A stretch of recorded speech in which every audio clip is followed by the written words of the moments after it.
to record this again. Hopefully this time you'll be able to see the slides that I had up on the screen, which didn't work last time. All right, so these are some sample problems from section 11.1 worked out. They're not the problems from the homework, but they're similar.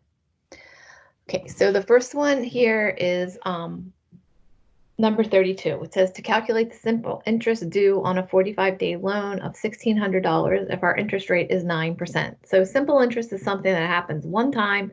It's a one-time calculation. How much interest would you owe if you're just going to pay it once at the end of the 45 days? Okay, so as we look through the problem, we need to have identified the variables P, R, and T. So the first thing we see is that P is 1,600. And the interest rate is 9%, so it would be 0.09. And then the time is T. In this formula, and in all of the formulas in this unit, T is always going to be given in units of years, or need to be put into the formula in years. So right now it's given to us in days. So we need to write it as a fraction. If you just put T equals 45 in there, that would be 45 years, right? And that's not what we want. So we want to take 45 and divide it by 365 to get what fraction of a year is 45 days. And so now you get out a calculator and you do 1,600 times 0.09 times 45 divided by 365, and you get $17.75. And you have your answer. Okay. The next problem is asking for something different. It says to calculate the maturity value of this simple interest loan. And so we're going to start by doing what we did on the last problem, calculating the interest, and then we're going to figure out what the maturity value is. So first of all, I is equal to P times R times T. P is the amount of the loan, 7,000. R is the interest rate, changed to a decimal, 0.087. And then we've got the loan, which would be 8 months, so 8 out of 12. And so 7,000 times 0.087 times 8 divided by 12. Put that all into the calculator, hit the equals button. You should get $406. Okay, so that's the interest that we owe. So what's the maturity value? The maturity value is the total you're going to pay back to the bank. So if you took out a loan for $7,000 and you need to pay $406 of interest, you're going to pay the bank $7,406. Okay, so be careful, read the questions, make sure you're answering the question that's being asked.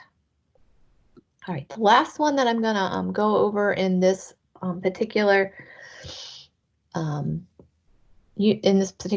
11.1, is this one that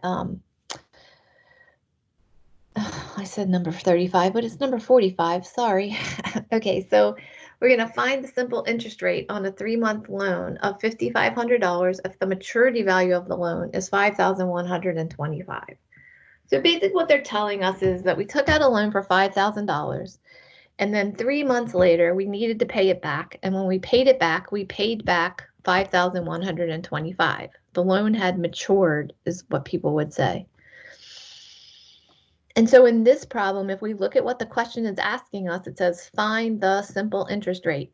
So R is what we need to know. That's what's missing out of this thing. What was the rate of interest that we paid? So the first step is to figure out if we're trying to find R, then we should be able to find all the other values. We need to find I, we need to find P, we need to find T. So P is 5,000. Hopefully that's clear starting point. T is 3 out of 12. It's a 3-month loan.